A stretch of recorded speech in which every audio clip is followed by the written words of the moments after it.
Bismillahirrahmanirrahim. Assalamualaikum warahmatullahi wabarakatuh. Alhamdulillahi rabbil alamin. Wa afdalus salati wa atammut taslim ala sayyidina wa maulana Muhammadin wa ala alihi wa sahbihi ajma'in.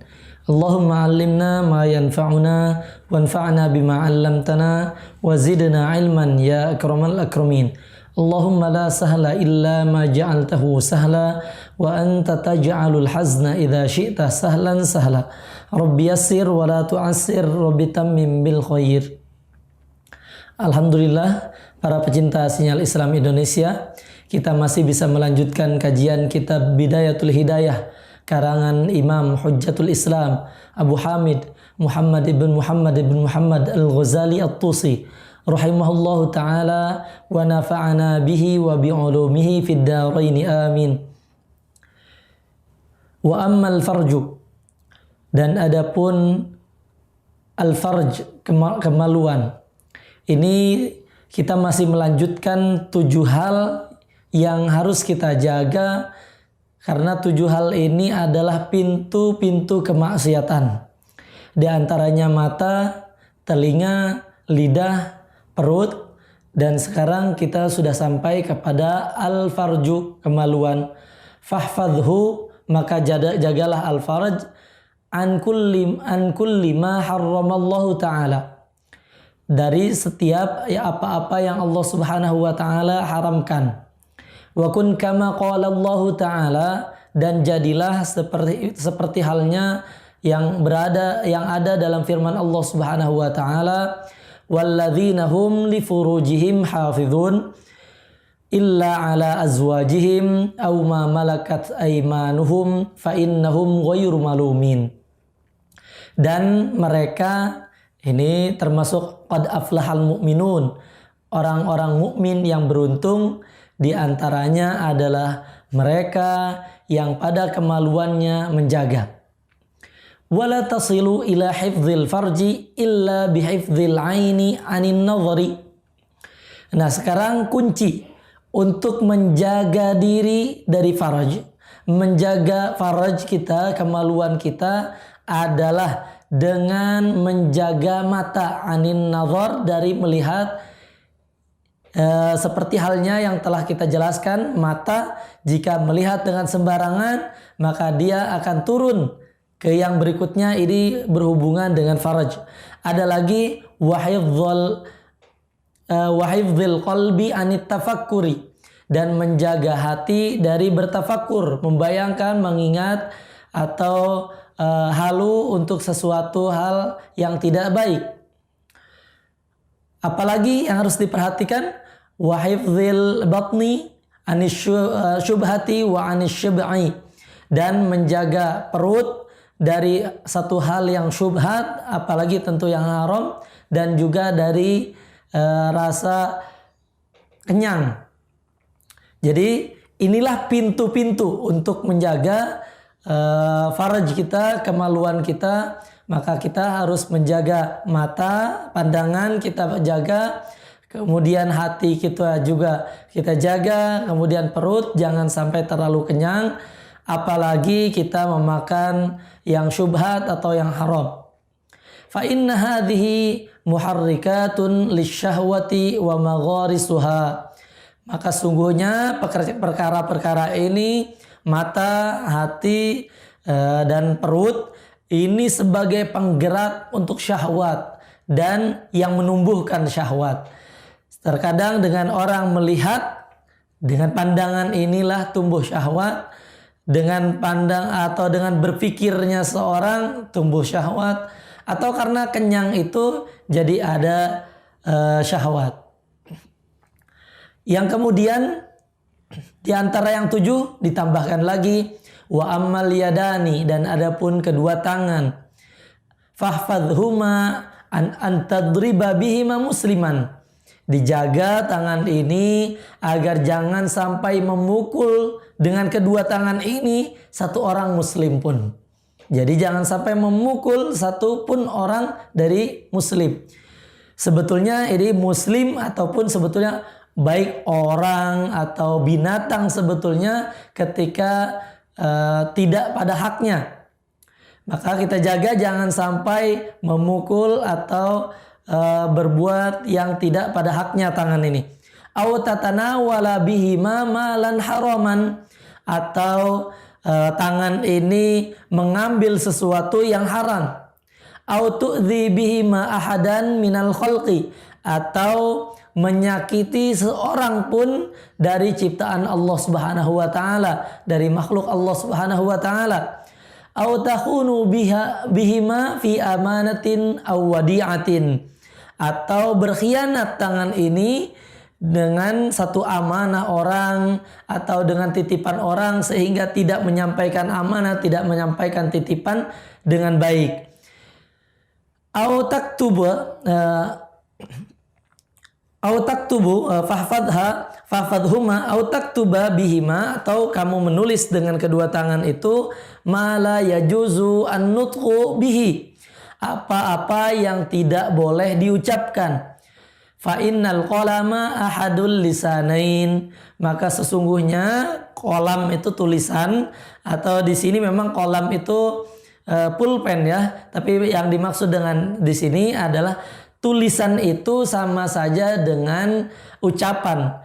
Nah, ini Imam Al-Ghazali rahimahullah taala dari zaman dulu ini sudah sampai tahu, seperti halnya kita tahu sekarang itu di media sosial, misalkan saja seseorang menulis dengan mudah, padahal tulisan seseorang sama saja dengan perkataannya. Fahfadil qalama amma yajibu hifdzal lisan anhu. Maka jagalah tulisan kita, jangan sampai dengan tangan ini kita menulis apa-apa yang haram. Maka jagalah jangan sampai menulis jaga sebagaimana amma yajibu hifdzul lisan anhu, sebagaimana di bagian yang lalu kita terangkan apa-apa saja yang harus dijaga oleh lisan, maka harus dijaga juga dengan tulisan kita. Wa ammar rijlani, adapun dua kaki ini yang terakhir, yang merupakan pintu-pintu dari kemaksiatan yang harus kita jaga. Amma rijlani, adapun dua kaki, fahfadhuma an tamshiya bihima ila haramin. Jagalah kaki, jangan sampai melangkah dengan kedua kaki ini kepada sesuatu yang haram. Au tas'a bihima ila babis sultan, atau berusaha atau berjalan kaki ini kita gerakkan untuk ke babus sultan, ke pintunya raja-raja, ke pintu pengusaha zalim yang zalim. Fa innal masya ila salatini adz-zulmati min ghairi daruratin wa irhaqin ma'siyatun kabiratun. Sesungguhnya berjalan dengan kedua kaki ini ke sultan yang zalim dengan tanpa darurat.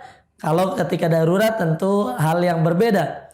Tapi ini kalau tanpa darurat ke sultan yang zalim, maka itu satu hal yang maksiat, seakan-akan itu maksiat yang besar. Jadi dosa besar. Kenapa? Fa innahu tawadu'un wa ikramun lahum ala zulmihim. Seakan-akan kita tawadu dengan kezalimannya dan kita memuliakan padahal dia dalam keadaan yang zalim. Tidak boleh kita memuliakan seorang atas kezaliman dia. Artinya seakan-akan kita mendukung kezaliman itu ketika kita datang kepada sultan yang zalim. Wa qad amara Allah Ta'ala bil i'radi anhum fi qawlihi ta'ala wa la tarkanu ilal ladzina zalamu fatamassakumun nar. Dan Allah Subhanahu wa taala juga memerintahkan kita untuk berpaling dari orang-orang yang zalim, apalagi ini penguasa yang zalim. Jangan sampai kita bersandar kepada orang-orang yang zalim sehingga nanti kita akan terkena neraka. Nanti kita termasuk orang-orang pengikutnya seakan-akan seperti itu, dan ketika dia masuk neraka kita pun jadi ikut ke neraka. Na'udzubillahi min dzalik. Al-ayah. Wa huwa takthirun lisawadihim. Itu juga seakan-akan menjadi sarana untuk memperbanyak pengikutnya dia. Atau seakan-akan kita membesarkan dia. Padahal kita tidak setuju dengan satu kezaliman. Wa in kana dzalika lisababi talabi malihim fahuwa sa'yun ila haramin. Dan apalagi jika hal seperti itu artinya datang kepada raja yang zalim untuk meminta harta dari mereka, hartanya, maka itu sudah jelas-jelas berusaha kepada yang haram. Kita jaga kaki kita supaya jangan melangkahkan satu langkah pun kepada sesuatu yang haram. Wa qad qala an-nabiy sallallahu alaihi wasallam, dan Rasulullah sallallahu alaihi wasallam pun pernah bersabda, man tawadhu'a li ghaniyyin salihin li ghinahu dhahaba anhu thulutha dinihi. Barang siapa yang tawadhu dengan satu orang yang orang kaya yang soleh, karena kekayaannya maka hilanglah sepertiga agamanya. Kita lihat ini tawadhu kepada orang kaya yang soleh. Kita atau orang alim bertawadhu, dia merendahkan dirinya kepada orang kaya soleh. Itu seakan-akan menghilangkan sepertiga agamanya. Hadza fi ghinan soleh. Ini yang Rasulullah SAW ungkapkan, orang yang ghaniyun solihun, orang kaya yang soleh. Fama dhannuka bil ghani zalim. Bagaimana kira-kira kalau orang kaya ini zalim? Sultan, penguasa zalim. Naudzubillah. Sudah dipastikan itu lebih hilang lagi, bahkan mungkin bisa jadi lebih dari sepertiga agamanya, bisa jadi setengah agamanya dia akan hilangkan, atau malahan dia akan meninggalkan agamanya. Wa alal jumlah, dan secara keseluruhan kita bilang faharakatuka wa sakanatuka bi'a'dha'ika ni'matun min ni'amillahi ta'ala alaik. Imam Al-Ghazali menuturkan, harokat kita, pergerakan kita atau diam kita dengan seluruh anggota tubuh kita itu nikmat dari Allah Subhanahu wa taala kepada kita. Fala tuharrik syai'an minha fi ma'siyatillahi taala aslan. Maka jangan sampai menggerakkan dari anggota tubuh kita itu kepada satu maksiat apapun itu. Wastamilha fi ta'atillah. Maka kalau bisa gunakan anggota tubuh kita itu untuk taat kepada Allah Subhanahu wa taala.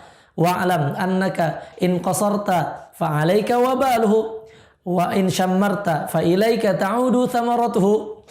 Ketahuilah kalau misalkan kita jelek atau kita kurang dalam mengaturnya, maka kita juga yang akan merasakan akibatnya. Dan kalau kita bersungguh-sungguh untuk melindungi anggota tubuh kita dari melaksanakan yang haram, dari melaksanakan maksiat, maka kita juga yang akan merasakan buah dari kesungguhan kita itu. Wallahu ghaniyun anka wa an amalika, dan Allah Subhanahu wa taala tidak butuh sebetulnya dari kita ataupun dari perbuatan kita. Bukan berarti Allah Subhanahu wa taala membutuhkan amal kita harus baik, tidak. Wa innama kullu nafsin bima kasabat rahina. Tapi seseorang itu dengan apa yang dia usahakan seakan-akan tergadai. Dia tergadaikan dengan yang dia usahakan. Kalau usahanya bagus, maka dia akan mendapatkan yang bagus pula. Dan demikian juga sebaliknya. Wa iyyaka an taqul, dan jangan sampai kamu mengatakan, atau kita sebetulnya kami selalu mengatakan kita, walaupun di sini teksnya adalah kamu, tapi agar kita lebih merasakannya. Wa iyyaka an taqul, dan hati-hati kita mengatakan innallaha karimun rahimun yaghfiru dzunuba lil 'asha. Allah Subhanahu wa taala kan mulia, sangat pengasih, penyayang. Allah Subhanahu wa taala mengampuni segala dosa yang bermaksiat. Fa inna hadhihi kalimat haq urida bihal batil. Ini kalimatnya betul tapi diterapkan pada satu hal yang salah. Wa sahibuha mulaqabun bil hamaqah bitaqlibi Rasulillah sallallahu bitalqibi Rasulillah sallallahu alaihi wasallam. Dan yang mengatakan ini seakan-akan dikatakan bodoh. Karena bodoh ini karena memang sudah diberikan nama panggilan oleh Rasulullah sallallahu alaihi wasallam, al-kayyisu man dana nafsahu wa amila lima ba'dal maut. Wal ahmaq man atba'a nafsahu hawaha wa tamanna 'ala Allahi al-amani. Al-kayyisu yang cerdas itu menurut Rasulullah SAW yang mempersiapkan dirinya apa-apa yang dia butuhkan setelah mati. Dan orang yang bodoh, ini termasuk orang bodoh seperti ini, yang mengikuti hawa nafsunya dan dia terbuai dengan angan-angan seakan-akan Allah Subhanahu wa taala akan memaafkan, tidak ada masalah dengan maksiat. Wa'lam anna qaulaka hadza yudahi qaula man yuridu ayyasira faqihan fi ulumiddin min ghairi an yudarrisa ilman washtaghala bil batalah. Perkataan kita ini seakan-akan kalau kita mengatakan ya Allah kan Maha Pengampun ini, kalaupun berdosa tidak apa-apa, itu seakan-akan sama seperti halnya orang yang mengatakan dia ingin menjadi orang alim yang cerdas tapi tidak belajar. Nah, dia menanti-nanti kalau belajar ya nanti saja, dia santai-santai saja. Wa qala innallaha karimun rahimun qadirun ala an yafidha ala qalbi minal ulumi ma afadahu ala qulubi al-anbiya wa awliyaihi. Oh, katanya Allah Subhanahu wa taala kan bisa saja, Allah kan karena Maha Pengasih, Maha Penyayang. Allah bisa saja memberikan kita penuh ilmu, hati kita penuh ilmu, sebagaimana Allah Subhanahu wa taala memenuhi hati para nabi, para wali. Loh, ini min ghairi juhdin wa tikram wa tikrar wa ta'allum. Tapi tanpa usaha yang sungguh-sungguh, tanpa mengulang-ulang, tanpa belajar. Wahwa, dan perkataan kalau kita bilang tadi Allah Maha Pengampun, kemudian bebas bermaksiat. Huwa ka qaulihi man yuridu malan fayatrukul hirathah wat tijarah wal kasba wat ta'attul. Seperti halnya orang yang ingin harta tapi dia tidak bekerja, artinya di sini tidak bertani, tidak juga berdagang, tidak bekerja apa-apa, bahkan dia hanya santai-santai dan dia dalam keadaan jebles, ya, tidak punya pekerjaan. Qala innallaha karimun rahimun wa lahu khazainus samawati wal ard wa huwa qadirun ala ayatla'ani ala kanzin min kunuzin istaghna bihi anil kasbi. Oh, Allah kan maha baik, Allah Subhanahu wa taala mampu untuk memberikan saya dari kekayaan-kekayaannya Allah Subhanahu wa taala. Jadi Allah mampu saya mengayakan kita tanpa usaha. Nah, sekarang faqad fa'ala dzalika li ba'di ibadihi. Telah dilakukan seperti ini kepada hamba-hamba Allah Subhanahu wa taala. Kita bisa saja kalau ada orang yang bilang ingin cerdas tapi tidak belajar, ingin harta tapi tidak berusaha. Fa anta idza sami'ta kalam hadaini ar-rajulain istahmaqtahuma wa sakharta minhuma wa in kana ma wasfahu min karamillahi ta'ala wa qudratihi sidqan wa haqqan. Kita kalau mendengar seperti ini seakan-akan mengatakan bodoh juga orang ini, atau seakan-akan orang ini ya memang ada salahnya. Kita pun bisa saja menghina orang ini karena memang betul yang dia katakan itu dari sifat Allah Subhanahu wa taala, tapi tidak begitu juga caranya. Tidak kemudian harus santai-santai, tidak. Fakadzalika yadhaku 'alaika arbabul basair fid din idza talabtal maghfirah bighairi sa'yin laha. Begitu juga kalau kita ingin diampuni oleh Allah Subhanahu wa taala tapi tidak meminta ampunan dari Allah Subhanahu wa taala. Kita tidak berusaha untuk menghindar dari maksiat. Allah Subhanahu wa taala yaqul wa allaisa lil insani illa ma sa'a. Manusia itu tidak ada kecuali yang dia usahakan. Jadi akan mendapatkan yang dia usahakan saja. Wa yaqul innama tujzauna ma kuntum ta'malun. Sungguhnya kalian akan diberikan pahala, akan diberikan balasan sesuai apa yang kalian kerjakan. Wa yaqul innal abrara lafi na'im wa innal fujjara lafi jahim. Sungguhnya orang-orang yang berbakti dia akan memberikan kenikmatan, tapi orang durjana, durhaka dia akan di jahim, neraka jahim. Fa idza lam tatrukis sa'ya fi talabil ilmi wal mali i'timadan ala karamihi fadzalika la tatruk at-tazawwud lil akhirah wala taftur. Jangan sampai kita seperti halnya kita mengatakan kita pun harus berusaha kalau menuntut ilmu, kalau kita mencari harta, maka jangan sampai kita mengatakan kita tidak usah berusaha. Enggak, kita harus berusaha. Jangan dilupakan berusaha dan membekali diri kita untuk menuju akhirat. Fa inna rabbad dunya wa rabbal akhirah wahid. Tuhannya langit dan bumi atau Tuhannya di dunia dan di akhirat kan sama. Jadi kalau dalam hal-hal duniawi kita pun harus usaha, begitu juga dengan hal-hal ukhrawi, hal akhirat kita juga harus ada usahanya. Fa inna fihi ma karimun rahim wa laysa yazidu lahu karamun bi ta'atika. Allah Subhanahu wa taala memang tetap akan selalu karim, akan selalu rahim, menyayangi kita. Tapi bukan berarti itu akan menambah kemuliaan Allah Subhanahu wa taala dengan kita taat kepada Allah. Enggak. Wa inna makaramuhu fi an yuyassira laka tariqal wusul ilal mulkil muqim an-na'im ad-daimul khallid bis sabri ala tarki syahawat ayyaman qalail. Wa hadha nihayatul karam. Kemuliaan Allah Subhanahu wa taala itu justru terletak ketika kita berusaha.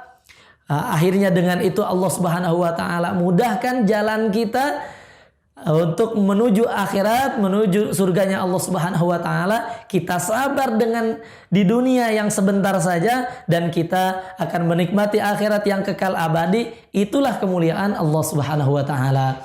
Fala tahduth nafsaka bitahwisatil batalin waqtadi bi ulil azmi wan nuha minal anbiya was salihin. Jangan terbuai, jangan tertipu dengan orang-orang yang biasa santai-santai saja. Tapi kita harus berusaha mengikuti para ulil azmi, para nabi, para salihin.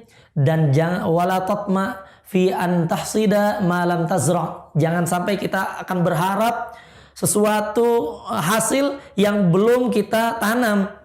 Walaita man shoma wa shalla wa jahad wattaqa ghufira lahu. Dan memang mudah-mudahan kalau misalkan orang itu bertakwa, sholat, puasa, dan itulah yang akan diampuni oleh Allah Subhanahu wa taala. Jadi mudah-mudahan kita termasuk orang-orang yang berusaha, yang mudah-mudahan dengan usaha ini Allah Subhanahu wa taala mudahkan kita jalannya, jalan menuju ketaatan diri kita sehingga Allah Subhanahu wa taala pantaskan kita menuju surganya Allah Subhanahu wa taala, di dalamnya khalidan fiha. Kita sabar di sini sedikit menuju surganya Allah Subhanahu wa taala yang kekal. Hadanallahu wa iyyakum ajma'in. Tsumma assalamu alaikum warahmatullahi wabarakatuh.